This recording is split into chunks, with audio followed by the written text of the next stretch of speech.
ഒരു വർഷത്തിനു ശേഷം ഓസ്ട്രേലിയയിൽ അടുത്ത 2020 ലോകകപ്പിന് വേദികൾ ഉണർന്നു. മെൽബണിലെ വിഖ്യാതമായ MCG സ്റ്റേഡിയത്തിൽ വീണ്ടും ഒരു ഇന്ത്യ-പാക് പോരാട്ടം.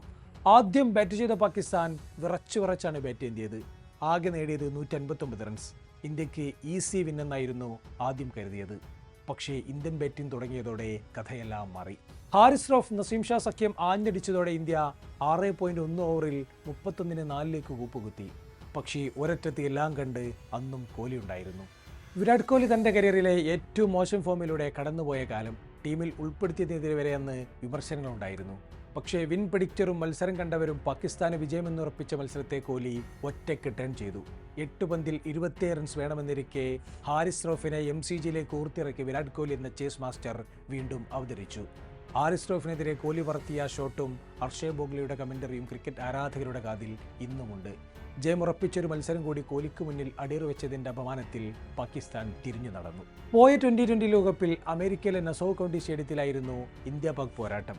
ബാറ്റർമാരുടെ ചോര തെറിച്ച ഡ്രോപ്പിൻ പിച്ചിലെ പോരാട്ടം. ആദ്യം ബാറ്റ് ചെയ്ത ഇന്ത്യയെ നസീം ഷാ, ഹാരിസ് റൌഫ്, മുഹമ്മദ് ആമിർ പേസ് ത്രയം എറിഞ്ഞിട്ടു. 31 പന്തിൽ 42 റൺസ് എടുത്ത ഋഷഭ് പന്തായിരുന്നു ഇന്ത്യയുടെ ടോപ്പ് സ്കോറർ. ഇന്ത്യ ആകെ നേടിയത് 119 റൺസ് മാത്രം. മറുപടി ബാറ്റിംഗിനിറങ്ങിയ പാകിസ്ഥാൻ 14 ഓവറിൽ 380 എന്ന നിലയിലായിരുന്നു. 6 ഓവറും 7 വിക്കറ്റും ശേഷിക്കെ 39 റൺസ് അടിച്ചെടുക്കുക പാകിസ്ഥാൻ എളുപ്പമാണെന്ന് എല്ലാവരും കരുതി. പക്ഷേ സംഭവിച്ചത് മറ്റൊന്ന്. പാകിസ്ഥാൻ ബൗളിംഗ് നിരക്കെതിരെ ജസ്പ്രീത് ബുംറ തീതുപ്പി തുടങ്ങി. ഹർദിക് പാണ്ഡ്യയും അതിന് കൂടെ ചേർന്നു. പാക് ബാറ്റർമാർക്ക് അനങ്ങാൻ പോലും സാധിക്കാത്ത ഓവറുകൾ. ഒടുവിൽ 20 ഓവറുകൾ പൂർത്തിയാക്കുമ്പോൾ പാകിസ്ഥാന് 7 വിക്കറ്റ് നഷ്ടത്തിൽ നേടാനായത് 113 റൺസ് മാത്രം.